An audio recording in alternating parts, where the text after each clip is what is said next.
अगर आपने vaccine miss कर दी है तो आपने कौन सी कितनी डोज मिस करी है वो देखते हैं। होता क्या है कि जब बच्चा पैदा होता है तो पैदा होने के बाद बच्चे को 3 वैक्सीन लगती है। हेलो दोस्तों, कैसे हो आप सब। तो आज है हमारे पास कोटा के सबसे फेमस बच्चों के डॉक्टर मोहम्मद आरिफ साहब। तो आज हम चर्चा करने वाले हैं वैक्सीनेशन के ऊपर। तो हमारे कुछ सवाल जवाब रहेंगे डॉक्टर साहब से। अगर आप भी कुछ जानना चाहते हैं, डॉक्टर साहब से कुछ सवाल जवाब करना चाहते हैं, तो आप कमेंट बॉक्स में कमेंट कर सकते हैं। नेक्स्ट वीडियो हम कोशिश करेंगे कि उस टॉपिक पर बनाएं। तो डॉक्टर साहब, सबसे पहले तो आपका बहुत बहुत स्वागत है हमारे पॉडकास्ट में। Thank you so much Haider भाई, बहुत बहुत शुक्रिया आपका। और वैक्सीनेशन के बारे में हम आपसे जानना चाहेंगे। बिल्कुल। तो सबसे पहला जो हमारा क्वेश्चन है वो ये है कि जब कोई बच्चा पैदा होता है, न्यू बॉर्न रहता है, तो उसे क्या क्या वैक्सीनेशन करवाना चाहिए और ये क्यों जरूरी है। ठीक है, देखो हैदर भाई, होता क्या है कि जब बच्चा पैदा होता है तो पैदा होने के बाद बच्चे को 3 वैक्सीन लगती है। एक होता है बीसीजी का टीका, एक होता है हेपेटाइटिस बी का टीका, एक पोलियो की 2 बूंद पिलाते हैं बच्चे को। जब बच्चा पैदा होता है तो बाहर के जो इन्फेक्शन है, बाहर की जितने भी प्रॉब्लम होती है बच्चों को, वो बच्चों को इन्फेक्शन करने की संभावना बच्चों में बढ़ जाती है। इसलिए बच्चों को इनिशियल डेज से ही टीका लगाना अच्छा रहता है। अगर इनमें से कोई वैक्सीनेशन जो है मिस हो जाता है, कोई पेशेंट है, ज्यादातर गांव देहात में बच्चों को या लोगों को पता नहीं रहता बिल्कुल कि जो वैक्सीनेशन है वो करवाना चाहिए या नहीं करवाना चाहिए। अगर बिल्कुल। किसी का मिस हो गया, कोई बच्चा 2 साल का हो गया, 3 साल का हो गया, तो वो लोग क्या कर सकते हैं। ठीक है, देखो हैदर भाई, होता क्या है कि अगर आपने वैक्सीन मिस कर दी है तो आपने कौन सी कितनी डोज मिस करी है वो देखते हैं। आपने सिंगल डोज मिस करी है, 2 डोज मिस करी है। अगर आपने कम डोज मिस करी है तो हम उसके बाद से ही शुरू कर सकते हैं। और अगर आपने बहुत ज्यादा डोज मिस कर दिया है, आपने कुछ भी नहीं लगाया वैक्सीन, तो आप डॉक्टर से सलाह लें, उससे बात करें, वो आपको बताएगा कि कौन सी एज पे कौन कौन सी वैक्सीन लगाना उसके लिए अच्छा है बच्चे के लिए। तो बच्चों में जो वैक्सीनेशन है ये कितनी एज से, मतलब मिनिमम कितनी एज से और मैक्सिमम कितनी एज तक वैक्सीनेशन हो सकता है बिल्कुल। बच्चों को। देखो हैदर भाई, होता क्या है कि मिसकंसेप्शन है कि वैक्सीन लगता है सिर्फ बच्चों को। ऐसा नहीं है। वैक्सीन जो होता है वो बच्चों को भी लगता है, एडोलेसेंट एज ग्रुप जो होती है, जो किशोरावस्था जो हम कहते हैं, उसको भी लगता है, एडल्ट को भी लगता है और एल्डरली लोगों को भी लगता है।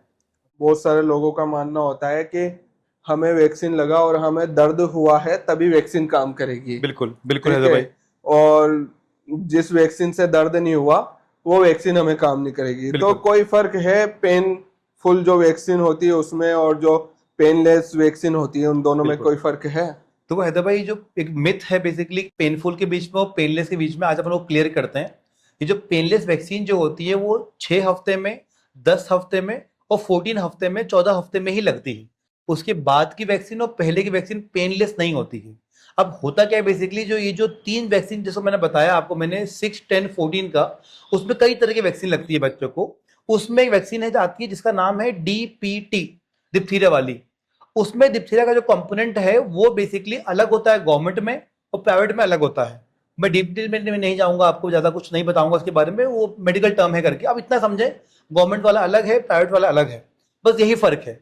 बाकी सुई उसमें भी लगती है, दर्द उसमें भी होता है करके, लेकिन दर्द हो सकता है, बुखार आ सकता है, संभावनाएं होती हैं उसमें, और दोनों इक्वली ही काम करते हैं।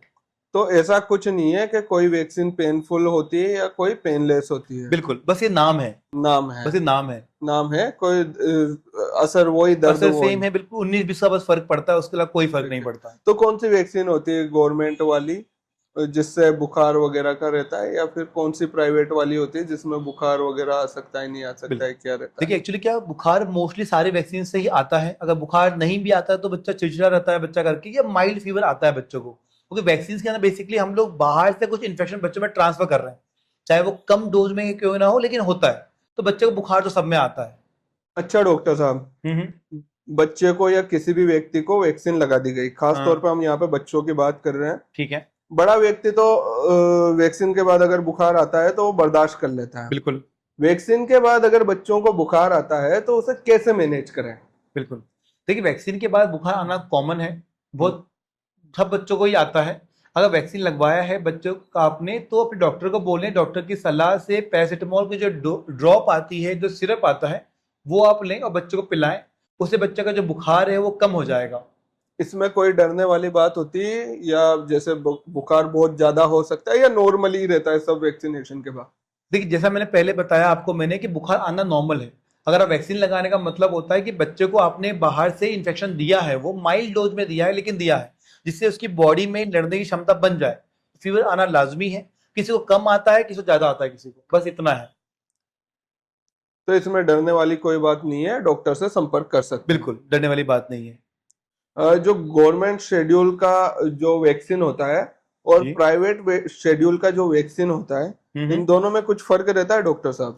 होता क्या है, गवर्नमेंट जो वैक्सीन लगाती है वो लगाती है नेशनल इम्यूनाइजेशन प्रोग्राम वाली, और जो प्राइवेट सेक्टर में जो लगता है वो लगता है इंडियन एकेडमिक ऑफ पीडियाट्रिक्स वाला। 5 वैक्सीन ऐसी होती हैं जो गवर्नमेंट नहीं लगाती है, वो हम प्राइवेट में लगाते हैं। तो आप डॉक्टर की सलाह से सब वैक्सीन गवर्नमेंट में लगवाएं, लेकिन वो 5 वैक्सीन ऐसी हैं जो आप प्राइवेट में लगवा सकते हैं। वो 5 वैक्सीन कौन कौन सी होंगे डॉक्टर बिल्कुल, साहब? वो जो वैक्सीन होती है वो 6 मंथ के बाद आती है। एक बहुत कॉमन वर्ड चल रहा है फ्लू वैक्सीन, वो आती है प्राइवेट में। एक चिकन पॉक्स या माता जो आती है वो वैक्सीन होती है। एक टाइफाइड की वैक्सीन आती है। एक हेपेटाइटिस ए की वैक्सीन आती है। और एक MMR की वैक्सीन आती है जो प्राइवेट सेक्टर में लगती है और गवर्नमेंट में नहीं लगती है। तो दोस्तों ये बात को नोट करिएगा आप, ये ऐसी वैक्सीन हैं जो गवर्नमेंट में फ्री ऑफ कॉस्ट नहीं लगती, और जरूरी वैक्सीन है तो आप प्राइवेट में लगवा सकते हैं। बिल्कुल। डॉक्टर साहब, जो किशोरावस्था की वैक्सीनेशन होती है बिल्कुल। वो किस तरीके से रहती है, उसके बारे में कुछ समझा दीजिए। बिल्कुल। देखो हैदर भाई, होता क्या है कि एक्चुअली लोगों को लगता है कि मिथ है लोगों के दिमाग में कि वैक्सीन सिर्फ बच्चों को ही लगती है। एक्चुअली होता क्या है, जो एडोलेसेंट एज ग्रुप जो आती है, जो जैसे बताया आपने किशोरावस्था जो आती है, उसमें वैक्सीन का जो काम करने की जो एफिशिएंसी है वो कम होने लगती है। इसलिए हमें उस टाइम पे बूस्टर डोज लेना चाहिए। और कुछ वैक्सीन ऐसी है जो उस टाइम से शुरू होती है। जैसे आजकल बहुत चल रहा है HPV vaccine, human papilloma vaccine बहुत कॉमनली चल रहा है, गवर्नमेंट भी प्रमोट कर रही है इस वैक्सीन को, ये लगवाना चाहिए लड़कों को भी और लड़कियों को भी। तो HPV वैक्सीन जो किशोरों में ज्यादा काम बिल्कुल, के लिए है, वो तो 9 to 8 ईयर्स के बाद ही लगाते हैं वो। तो HPV किस लिए होता है डॉक्टर साहब? देखिए हैदर भाई, मैं आपको ऊपर ऊपर से बताऊंगा तो ये बेसिकली जो फुल फॉर्म है इसका, वो ह्यूमन पेपिलोमा वायरस है। एक्चुअली वायरस होता है जो मेल्स के अंदर और फीमेल्स के अंदर कुछ ना कुछ कैंसर करता है, कुछ वार्ड करता है, कई बीमारियां करता है। तो उसके बचाव से हमें वैक्सीन लगवानी चाहिए। खास तौर पे कैंसर से बचाव। कैंसर से बचाव के लिए मेनली, दोनों को, लड़कों को भी और लड़कियों को भी। ओके डॉक्टर साहब, चिकन पॉक्स का जो वैक्सीन होता है क्या वो दोबारा लगवा सकते हैं? टीनेज में लगवा सकते हैं, बिल्कुल। किशोरावस्था में, बचपन में लगाया हो कभी, या अगर कोई भूल गया हो और वो टीन एज में जो है चिकन पॉक्स का वैक्सीन लगवाना चाहे तो क्या वो लगवा सकता है? बिल्कुल। तो हैदर भाई, अगर आपको चिकन पॉक्स हो गया है, मतलब अगर आपको माता हो गई है, तो दोबारा वैक्सीन लगाने का मतलब नहीं है। ठीक है। ठीक है। अगर आपने चिकन पॉक्स का वैक्सीन लगवा लिया है तो दोबारा लगाने का नीड नहीं है, वो सिंगल डोज ही लगती है उसकी। डॉक्टर साहब, बहुत बार हमने ये भी देखा है कि जैसे चिकन पॉक्स या छोटी माता, बड़ी माता, हमने सुना है कि वो एक बार हो जाए तो दोबारा नहीं होता। बिल्कुल।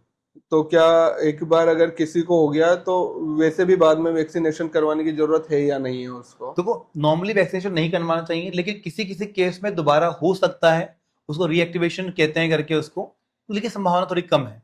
अच्छा, तो वैक्सीनेशन अगर आपको चिकन पॉक्स हो चुका है तो नहीं करवाना है। ठीक है, और तो आपने उससे वैक्सीन पहले नहीं आप? लगवाया है, आपको माता नहीं हुई है, तो आप लगवा सकते हैं चिकन पॉक्स का वैक्सीन। ठीक। हेपेटाइटिस बी का जो टीका लगता है, अगर आपने नहीं लगवाया है तो आपको लगवाना है।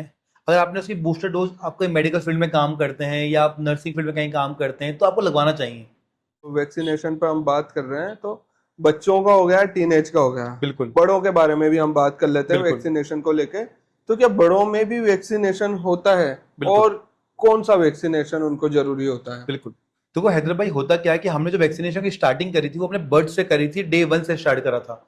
तो डे 1 से हम जो वैक्सीन लगाते हैं, और जो स्टार्टिंग में जो वैक्सीन लगाते हैं हम लोग बच्चों को, वो वैक्सीन एडोलेसेंट एज ग्रुप में आने में, किशोर बड़े होने पे, एडल्टी होने पे, बड़े हो जाने के बाद में, 30 साल के बाद, 40 साल के बाद, उसकी जो वैक्सीन है उसकी जो एफिशिएंसी है वो कम हो जाती है।